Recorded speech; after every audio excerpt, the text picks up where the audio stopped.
Morning, guys. It's like 8 o'clock in the morning here in Singapore. I'm on my morning walk. Something I do every day before work, maybe six or seven times a week. I try to do 7 days a week. Want to thank everybody for subscribing to the channel and feeding back about like the best times for me to do a live stream. Looks like Tuesday is the best right now, so I'm going to try to do a Tuesday morning live stream. I'll skip my walk on Tuesday mornings or do it later in the day. So I'm in West Coast Park here in Singapore. Pretty nice place. Today I want to talk about like staying the course. You know, this video is for you people out there who have opposition to your idea to have a career in music. Some people don't believe in it. Some people don't think you're gonna make it. Some people want to give you their unsolicited advice about what they think you should do for a living. I'm gonna release a couple videos on this channel that I put on my other channel that I have since deleted. A little bit about my story growing up, some hurdles I had to overcome. Not just growing up, actually. I've had like multiple, like I've said before, near-death experiences, but I keep getting up and I keep fighting, and here I am. So if you have people in your life that are telling you that you can't do it, or it's a bad idea, or you're never gonna make it, any of this stuff, then this video is for you. You're the only one that can live your life, you know. You're the only one that knows best for you. And if you love music and you love playing your horn, if there's a want, there's a how. And being a musician is an incredible life. It's an incredible life in all different aspects.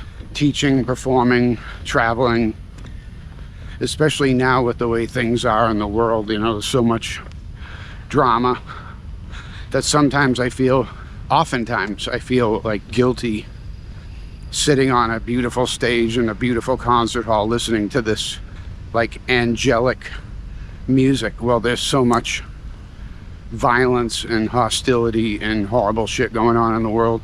It's like I live two lives, you know. It's like, it's hard to explain to my friends outside of music the sensation of, you know, going to a job like mine, where you're like in this beautiful space making this incredible music, and then you come out and people are cutting each other off on the road and starting wars, children are dying, you know. It's a weird job in a lot of ways, but being a musician is a great lifestyle, and it's worth the battle. Like I said, I have a video or two that I have from my other channel that I'm going to upload to this channel, kind of like opening up a little bit more about where I came from. It was less scary doing that on my other channel because it was a brand new channel and like not many people even watched it because it was one of my first videos on that channel, but I think somebody might get some benefit out of it. So this week is an all Ravel program. We're doing you know, Rhapsody, Espanol, and Bolero, of course, but we're doing this very short musical comedy, like an opera written by Ravel in like 1911. Same time like the first Petrushka was written. Ravel wrote this, it's only an hour long. It's called The Spanish Hour, and it's a musical comedy about a Spanish clockmaker whose wife like cheats on him every time he goes out of town. Kind of a weird piece. Glad I don't play opera. Really glad I don't play opera. I don't have any envy whatsoever with some of my friends in the Met Orchestra and stuff that play in the opera all the time. It's never been my thing. The thing about this opera is, even though it's like short and stuff, there's a lot of holes to step in. Nothing really hard technically, but counting and trying to not come in wrong is a challenge, and I bet the opera guys are going through that all the time. You don't just count like 60 measures of rest and then breathe and play.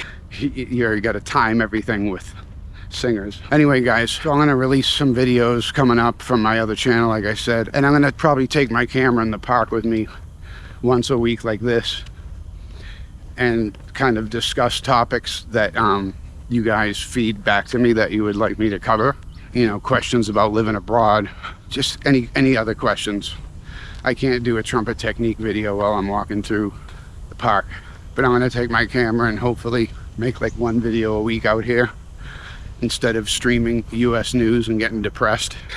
Actually, I had to stop doing that because it was just putting me in a bad mood before work. I would go for my walks in the morning and I would stream news while I'm trying to like do something good for my body. I was doing something bad for my mind. So I stopped even taking my phone on these walks. So I just have like an hour. I walk about 6K and I have like an hour of like peace and quiet, silence, except for right now because I'm making this video. But if you can find 30 minutes to an hour a day to spend on yourself, just improving your own health, I highly recommend it. Cultivating gratitude in your life, you know, it can really transform everything. Anybody can do this. Anybody can cultivate a feeling of gratitude. All you got to do is focus on how lucky you are to have all your limbs, to have food, to have transport, to have a job. Focus on all the things that you do have. Whoa, look at that. I'm gonna give him the right of way. I know he don't have teeth, but he's afraid of me, man. My friends in the US probably not seeing Komodo dragons crossing the path when they're out walking. So about 6 months ago, I had a near-death experience. I had a pulmonary embolism, which is not usually survivable. If you read up on pulmonary embolism, statistics of death are like unbeatable. For some reason, I didn't die. But, you know, it really helped me. I was practicing gratitude before that happened, but now I'm getting even better at it.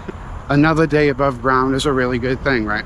And, you know, we need to be grateful for that. We need to like recognize how amazing that is, right? That we have, you know, health, we get all our limbs, you know, food, money, job, especially if we got a job we love, right? Or if you're aspiring to be a musician, that's a great thing to wake up to every day, right? To pursue that, to follow your dream. It's a great thing. The cool thing about gratitude, like when you really start practicing it, and again, like anybody can learn this, the first thing that it does is it puts you in the present moment. It forces you to like take inventory of the great things in your life right now, right? So you become suddenly aware of all the wealth you have, right? In terms of your health and all the stuff I talked about, right? You have to consciously become aware of that. You know, you get to wake up again. You weren't in a car accident or a plane crash yesterday, you know, like your life is still going. It's awesome, right? So what are you going to do with that? It's humbling, right? So you become humbled, and when you become humbled, you become in a better position to learn and be more open-minded, right? When it comes to your practice, you have more compassion for yourself, you know, your weaknesses, the things you're trying to work on. If you're coming from a place of gratitude, you're gonna have more success overcoming and improving the things that you're not so good at. If you come from a place of frustration and negativity, and you know, your thoughts and actions are clouded by, you know, peripheral financial pressures, relationship pressures, whatever. Like, if you're not clear, then you're not going to get the results you want. So if you always come back to gratitude, it's a good way to kind of always know where home base is. Home base is being grateful for what you have and having compassion for yourself, not just other people, for yourself. I guess this vlog is going to be it's going to be trumpet stuff. It's going to be building the community, using the internet in the best possible way to forge relationships and overcoming geographical constraints, you know, using the internet to help us do that. That's a really constructive way to use it. We can get to know each other without buying plane tickets, and it can be like you're right here in Singapore with me and the Komodo dragons. See, I just practiced gratitude right there. I don't know if you can see the 3 ladies behind me who are taking up the entire path. 3 50-kilogram ladies got to take up the entire path. So I don't even have space to walk through, but I didn't get upset. I just practiced gratitude. I practice gratitude for like being able to walk, right? I mean, it's a great thing that I can even come out here and I can walk. I got 2 feet, 2 legs. It's pretty cool. You know, start small. Start small. This is the other thing, discipline and consistency will get you anywhere you want to go. Doesn't matter if it's your weight, your finances, your trumpet playing. Discipline and consistency started off with the attitude of gratitude. The attitude of gratitude, I just made that up. 9:04, guys. 9:04, I already got in my 6.5 kilometer walk. I'm gonna take a shower and then get on the bike and go play Bolero. But thanks for joining me on the walk today. Gratitude, discipline, consistency. Put those 3 together, nothing you can't do, nothing you can't accomplish.